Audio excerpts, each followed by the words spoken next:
হালকা বর্তমানে সোনার যে দাম সেই টাকায় হজ করা যায়, তাই বউকে সোনার বদলে হজ করাও, তাতে বউও খুশি, আল্লাহও খুশি। হুজুর, আপনি তো দারুণ কথা কইছেন। আল্লাহ আপনার মঙ্গল করুক। যাই, বউরে নিয়ে হজ কইরা আসি। আমার প্রিয় তোমার শোনো, স্বর্ণ না কিনে হজ কইরা আসি, আল্লাহ খুশি হইব আর সৌদি ঘুরাও হইব। ঠিক আছে, তবে তাই হোক।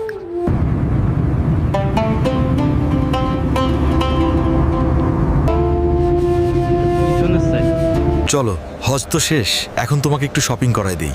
ঠিক আছে, চলো।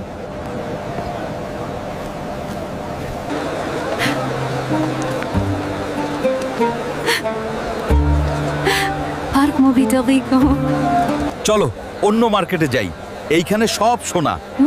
আমরা তো সোনা কিনবো না, তাই না? কি বলো? সোনা কিনবো না? মানে আমার সোনা কিনে দাও, তা না হইলে বাড়ি যাবো না। হায় আল্লাহ,